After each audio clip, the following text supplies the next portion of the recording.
আপনি আমি যত আমল করব এগুলোর মধ্যে দুইটি জিনিস খুব জরুরি।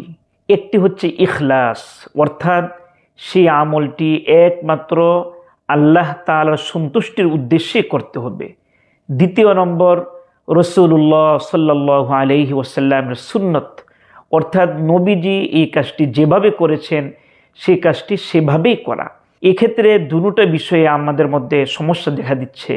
এর মধ্যে একটা হচ্ছে যে আমরা অনেক কাজ আল্লাহর জন্য, শুধুমাত্র আল্লাহ তাআলার জন্য করি না।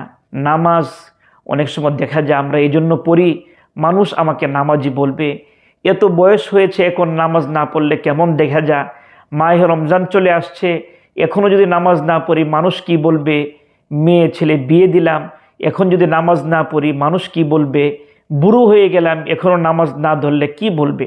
তাহলে এই নামাজটা শুধুমাত্র আল্লাহর জন্য হলো না, মানুষ কি বলবে এজন্য আপনি এটা করলেন। একইভাবে রোজার ক্ষেত্রেও মাহে রমজান চলতেছে, আচ্ছা একটু ডায়েটও হইলো, আমার ওজনও কমলো, এজন্য অনেকে রোজা রাখি। না না না, এই সমস্ত উদ্দেশ্যে রোজা রাখা যাবে না। রোজাও একমাত্র আল্লাহ তাআলা সন্তুষ্টির উদ্দেশ্যে রাখতে হবে। জাকাতের প্রসঙ্গ আসলেও আমরা জাকাত এই জন্য দেই মানুষ যাতে বলে যে না অনেক বড় দাতা, অনেক কিছু দেয়। এমনকি দেখা যায় সস্তা দামের আমরা শাড়ি, এক ট্রাক শাড়ি কিনে ফেললাম, আর মানুষকে সকাল থেকে নিয়ে দুপুর পর্যন্ত লাইন ধরিয়ে রাখলাম। এই যে মানুষকে কষ্ট দিলাম আর খুব নিম্নমানের একটা শাড়ি দিলাম, এবং এমনও শোনা যায় যে মানুষ সেখানে তাড়াহুড়া করতে গিয়ে মানুষ মারাও যায়। এই যে জঘন্য কাজগুলো আমরা করি এটা আসলে শরীয়তের বিধানের পরিপন্থী। বরং জাকাত দেওয়া এটা ফরজ, এবং হকদারের নিকট পৌঁছে দেওয়া এটাও আমারই দায়িত্ব।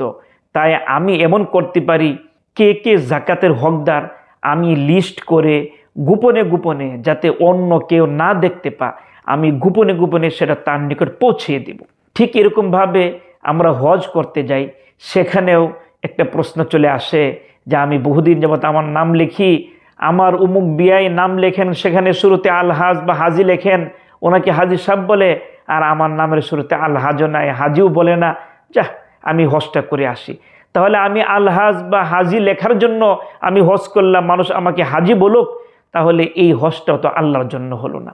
একইভাবে দেখা যায় আমরা মাহে রমজানে ইফতার করাই কাউকে কাউকে, ইফতার করানো অনেক ফজিলতের কাজ, কিন্তু দেখা যায় সামান্য একটু ইফতার সামগ্রী দিচ্ছি বা ইফতার করাচ্ছি, তো যে পরিমাণ এক্ষেত্রে আমি সময় ব্যয় করছি এর চেয়ে আমার আরও বেশি টেনশন এবং চিন্তা হচ্ছে ছবিগুলো ভালোভাবে হচ্ছে কিনা, এবং সামান্য ইফতার করাইলাম বা দিলাম, এটা আমি বিভিন্ন জায়গায় প্রচার করতেছি, আমি অমুক দিন ইফতার পার্টি করতেছি, ইফতার খাওয়াচ্ছি, গরিবদেরকে ইফতার দিচ্ছি।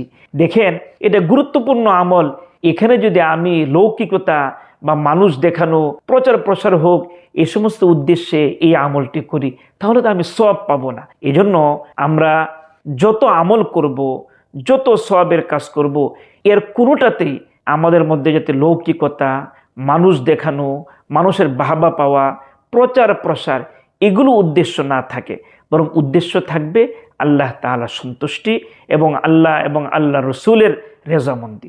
এটা যদি হয় তাহলেই আমাদের আমলগুলো সার্থক হবে এবং আখিরাতে ফল পাবো।